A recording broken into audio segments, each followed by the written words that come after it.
Membaca dengan kartu tarot adalah sebuah seni meramal di mana kita sebagai tarot reader akan memberikan probabilitas yang ada sesuai dengan keadaan orang yang dibaca saat itu.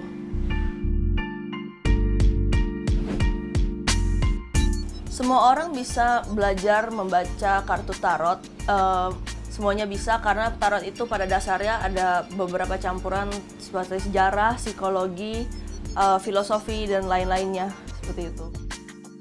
Sebagai tarot reader, etika yang perlu kita tahu pastinya adalah dapat menjaga rahasia, dapat membaca gerak-gerik tubuh, juga dari segi psikologi, dari segi pengalaman dia dalam hidup itu seperti apa. Misalnya untuk topik percintaan, karir, kesehatan, dan macam-macam sih. Pengalaman paling menegangkan dalam membaca kartu tarot. Waktu itu kita dikejar-kejar hujan sih udah pernah.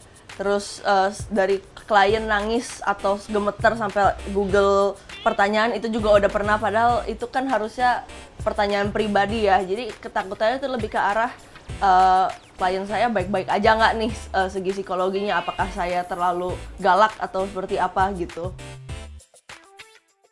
Sebenarnya kalau ada suatu klien yang ingin baca tarot ke saya atau ke tarot reader yang lain itu nggak harus ngelihat harga sebagai tolak ukur yang gimana-gimana banget sih.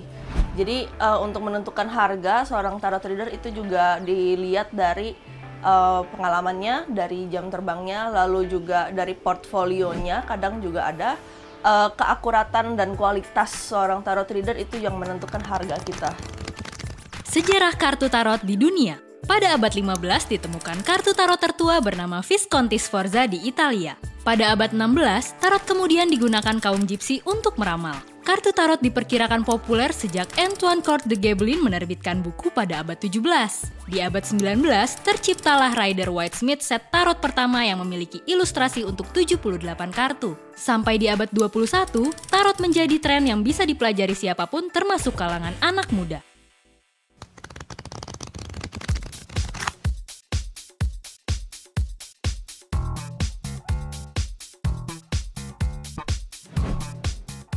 Jadi ini kartunya dikocok dulu. Habis itu kalau udah kita tebar. Jadi ini ada King of Swords. Ini lebih ke arah sosok raja yang dia tuh tiran banget lah jatuhnya. Jadi ini tuh kuncinya bagaimana cara kamu berkomunikasi dengan orang seperti itu. Sini ada King of Pentacles. King of Pentacles itu adalah sosok raja yang memiliki harta atau materi yang berlebih, di mana seseorang itu sifatnya materialis gitu. Lalu sini ada The Devil. The Devil itu lebih ke arah nafsu dan godaan ya. Jadi bagaimana kamu melawan diri kamu sendiri dalam berkomunikasi dan mengatur keuangan seperti itu.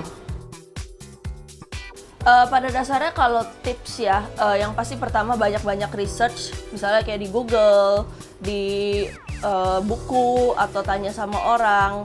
Yang kedua, paling penting kalian harus punya kartu tarot yang paling dasar untuk belajar. Ini penting banget, kenapa? Karena kalau kalian langsung terjun ke tema, yang ada simbol-simbolnya beda, suasananya beda, itu udah ngefek banget sama kalian punya cara belajar. Yang ketiga, kalau misalkan kamu mau jadi tarot reader, jangan malu, jangan takut untuk tanya orang, atau kalau kalian baca masih salah itu juga wajar sekali gitu loh. Jadi intinya jangan takut aja sih.